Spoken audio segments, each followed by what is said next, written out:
números de homicídios no Brasil, eles começaram a ser medidos oficialmente em 1980. Naquela época, segundo dados do Ministério da Saúde, nós tínhamos em torno de 8 mil homicídios por ano. E segundo o IBGE, a nossa população naquela época era um pouquinho superior a 100 milhões de habitantes. Então, se você fizer uma comparação de 1980 com hoje, né, tinham 100 milhões, hoje temos um pouco mais de 200 milhões, então a gente arredonda. De 8 mil homicídios em 1980, era para a gente ter então 16 mil homicídios por ano hoje no Brasil.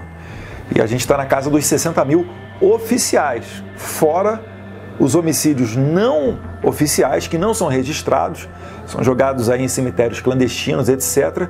E além disso, os casos de desaparecidos, quando na verdade tratam-se de homicídios, né?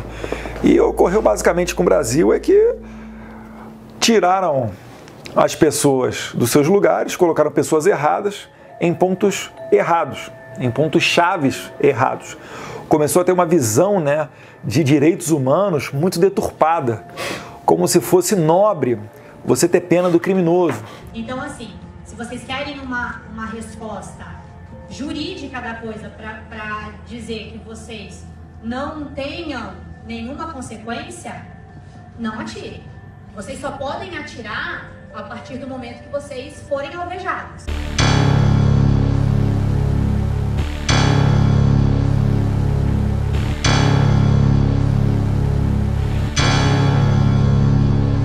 Vocês só podem atirar a partir do momento que vocês forem alvejados. Como se o criminoso fosse uma pessoa excluída da sociedade, que não teve oportunidade, e aí se viu obrigado a entrar na vida do crime. Quando a gente sabe que não é bem assim que a banda toca, né? Todo mundo conhece histórias lindas de pessoas que vieram de baixo, da pobreza, às vezes até da miséria, e que conseguiram conquistar as suas coisas, ter uma vida digna, né? Pobreza nunca foi causa para a criminalidade. Só que tem pessoas que não entendem assim. E com essa visão é que as coisas começaram a mudar. O pontapé inicial foi na nossa Constituição de 1988. A gente tem no artigo 5º, trata das garantias individuais, né, dos direitos fundamentais. E a gente tem lá exemplos como, por exemplo, né, você não pode ter trabalho forçado, você não pode ter pena de caráter perpétuo. E isso, com o passar do tempo, foi piorando. Em 1990 veio o Estatuto da Criança e do Adolescente. Quem tem menos de 18 anos praticamente tem carta branca para fazer o que quiser. Sai da delegacia às vezes antes do próprio policial. Aí um pouco mais adiante, em 1995, veio a Lei 9.099, que trata dos crimes de menor potencial ofensivo. Até reconheço que ela tem uma parte boa, né? O plea bargain, que na verdade é a transação penal, mas ela também traz mais possibilidades, né? A depender do crime, que você não vá para a cadeia. O nosso Código Penal nem se fala, ele trata ali de uma pena máxima de 30 anos. Ele prevê que, se a pena for inferior a 4 anos, possa ocorrer uma substituição dessa pena por uma multa ou uma restrição de direitos. Se o criminoso for condenado a uma pena inferior a 8 anos, ele começa no semiaberto. Em 2009, o STF piorou um pouco as coisas, né? Por quê? Porque num crime comum, a pessoa, após 1/6 de cumprido a pena, ela tem o direito de progredir para o regime semiaberto ou para o regime aberto. E o STF, em 2009, ele piorou as coisas como? Os crimes hediondos, na Lei 8.072, tem a previsão lá de que o cumprimento da pena deles vai ser 100% em regime fechado. Então você foi condenado a 10 anos, você vai ficar 10 anos fechadinho dentro da cadeia. E o que o STF entendeu? Ele entendeu que isso aí fere o princípio da individualização da pena, o que é um total absurdo. Veja só, homicídio, vamos lá, o cara matou o outro por uma dívida de jogo, está lá correndo risco de 6 a 20 anos de cadeia. Um juiz manda ele 12 anos para a cadeia. Um outro caso, onde um homem mata a mulher porque a mulher olhou para o lado, mata ela tesourada pelas costas. Bota no máximo lá, bota 20 anos, o máximo que der de pena. Está aí feito a individualização da pena. Para cada caso, o juiz dosou a pena para o caso concreto. E o STF, ao dizer que nem mesmo com crime hediondo a pessoa tem que ficar 100% do regime fechado, ele jogou todo mundo na regra geral. Qual que é a regra geral? Progressão de regime após 1/6 do cumprimento da pena.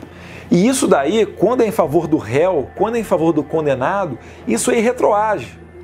Então, nessa oportunidade, a quantidade de latrocida, sequestrador, estuprador, traficante de drogas, aquela galera da pior espécie, foi um monte de gente para a rua. E a gente está falando aqui com relação ao processo criminal, porque depois que o cara é condenado, ele pode ter ainda visita íntima, tem indulto de Natal, tem 8 saidões por ano. E, para piorar, em 2011, veio uma nova lei prevendo que as medidas cautelares diversas da prisão. É a tornozeleira eletrônica. Tadinho, né? O cara vai aguardar o julgamento preso, a prisão tá cheia, né? Tá assim, ó, cheia de gente assim, ó, né? Coitadinho.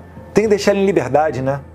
Aí bota o cara com a tornozeleira para voltar e cometer os seus crimes em sociedade de novo. E o checkmate, em 2015, audiência de custódia. Recomendação da ONU, o Brasil adotou, na verdade, não foi nem o Congresso Nacional. O CNJ, o Conselho Nacional de Justiça, atropelou o Congresso, colocou em prática a audiência de custódia. O que é isso? A audiência de custódia é o seguinte: o cara é preso em flagrante.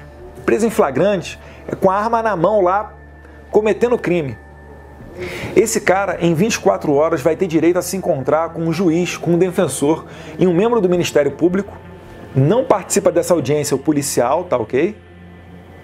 E eles vão querer saber o quê? Se o preso foi bem tratado, se serviram aguinha para ele, se ninguém xingou a mãe dele, se apertaram a algema forte quando algemaram ele. Boa tarde, seu nome completo, por favor?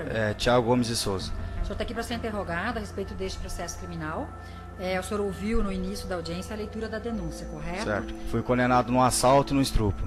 E além desses 2 processos que sofreu condenação, responde a outros? Respondo mais 2 assaltos, mais um 5-5. Sobre a minha defesa, não, Vossa Excelência, mas eu gostaria de deixar um pedido para Vossa Excelência. Me encontro num lugar isolado, não tô tendo visita, mas porém minha visita está sendo pro parlatório. E é minha senhora, eu tenho que ter o toque físico com a minha senhora.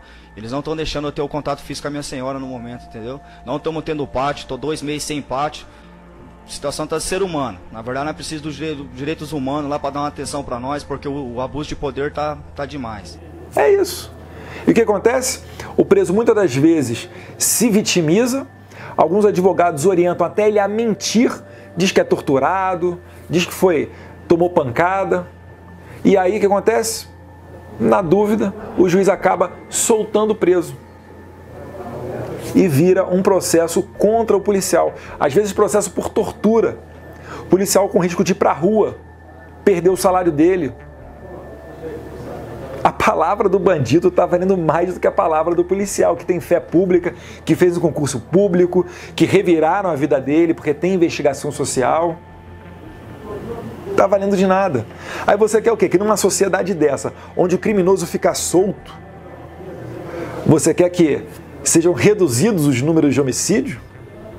Você quer que sejam reduzidos os números de estupro? É claro que não.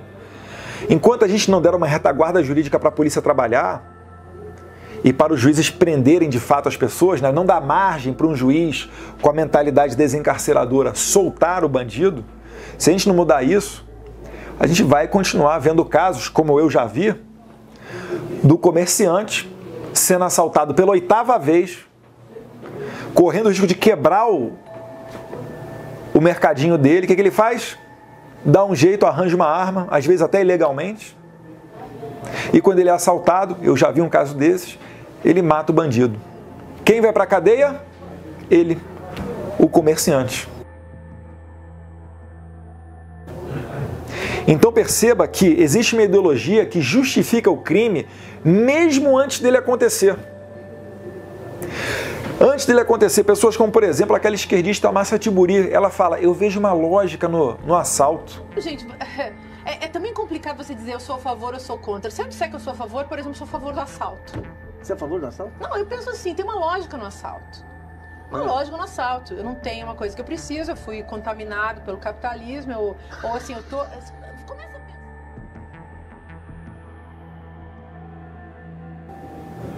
Ela fala que o sujeito ele é contaminado pela mentalidade capitalista, ele tem um desejo incontrolável de ter um tênis Nike, de ter um carro, de ter um celular, um iPhone, um Samsung, um Nokia, um Asus, qualquer coisa, e já está justificado o crime dele. Ele pode fazer o crime, por quê? Porque ele foi marginalizado pela sociedade capitalista e ele está se rebelando contra a sociedade. Então, na verdade, ele é uma vítima da sociedade capitalista. E o burguês que marginalizou ele é a pessoa que tem o celular, que tem o carro. Esse daí é que é a pessoa amada da história. Então não é mais vítima ele, o motorista, o dono do celular. Ele é o culpado. Essa estupidez aí que a gente vive aqui, ó, Rua Arimarinho, saída da escola, esquina com o Eduardo Chartier do Colégio Dom Bosco. Acabaram de matar uma mulher com um tiro na cabeça por causa da porra de um celular, tá deixando todo mundo apavorado. É por isso que eles não se sensibilizam quando morre uma pessoa dessa ou quando morrem 500 policiais por ano. Para eles, o policial ele é o aparato opressor, é o cara que está ali para usar a força na mentalidade deles, para o pobre ficar pobre e para o rico continuar rico. Você acha que tem jeito de pessoas com esse tipo de ideologia, da gente conseguir tratar a segurança de maneira séria? Não tem. Quase tudo isso que eu estou falando para vocês está aqui nesse livro aqui, ó. Bandidolatria e Democídio. Quem é que não se lembra daquela jurista? Alguns falam que é defensora, outros falam que é juíza, né? Mas ela do lado de um policial, acho até que é um policial rodoviário federal, numa palestra, que ela fala o seguinte, né? O policial só pode atirar depois dele ser alvejado. Vocês têm uma arma para se defender, não tem uma arma para matar. Queria que ela desse o exemplo. Depois ela mesma fala que não tem sangue frio para ser policial. Ora, bolas, é claro que não tem. Quem é que tem vocação para morrer? Como é que você consegue atirar depois de tomar um tiro? Tá achando que é videogame que você dá? Continue? Ou que é gatinho, tem 7 vidas? Isso é um absurdo, gente. E para piorar, por que as coisas não mudam? E a imprensa tem culpa nisso. Porque esse tipo de pessoa é inescrupulosa. Não são democratas. Eles não apresentam o cardápio de teorias e deixam você ter a sua opção individual de escolher pela teoria A ou a teoria B e seja feliz. Eles doutrinam as pessoas dentro das universidades e agora, notoriamente também, dentro das escolas. Todo mundo quer oposição ao que o PT, o PCdoB, o PSOL quer. Eles taxam de quê? De nazista, de fascista, sexista, misógino, racista. Pode mentir à vontade. Para eles, os fins justificam os meios. Se você estiver mentindo, acabando com a honra de determinada pessoa, tudo bem, desde que seja para conseguir o final comunista, né, onde todo mundo é igual. E essa pessoa se forma na universidade achando que a democracia é escolher entre você ser menchevique ou bolchevique. Nunca ouvi falar de Karl Popper, Olavo de Carvalho, Mises, Hayek, Edmund Burke. Nunca ouvi falar desses daí. Mas já ouvi falar de Che Guevara. Já acha que Fidel Castro é herói. E depois essa pessoa ela sai da universidade e vai trabalhar onde? Nas redações, nas edições, nos jornais, na televisão. E chega lá infectada com essa ideologia. E aí todo mundo que pensa contrário, o que eles fazem? Eles abafam, não dão voz, taxam de maluco. É o louco do Bolsonaro. Não, maluco nazista. Não, é saudoso da ditadura. Esse militar, esse general, esse tenente, esse cabo, esse soldado, ele quer o retorno da ditadura. É claro que não vai mudar nunca. Quando você vai num hospital, está sentindo alguma dor, passando mal, você não procura um médico? Um problema com a justiça, você não procura um advogado? Por que quando a gente fala em segurança pública, várias pessoas que não são da área acabam dando pitaco? Por que a gente não deixa a segurança pública com quem entende, com quem sabe fazer o serviço, com quem já esteve lá na ponta? E isso daí, eu sei que é chato, mas não tem jeito, gente. O preço da liberdade é a eterna vigilância. Se nós não ficarmos atentos, se nós não lutarmos por um projeto como Escola Sem Partido, que visa acabar com essa doutrinação ideológica, se a gente não olhar os cadernos escolares dos nossos filhos, se a gente não ficar atento a esse tipo de coisa, não prestar atenção em quem a gente vai votar para deputado federal, para vereador, para estadual, para senador, A gente nunca vai mudar isso daí. Nunca. A gente está fadado a ser um país a caminhar na direção da Venezuela.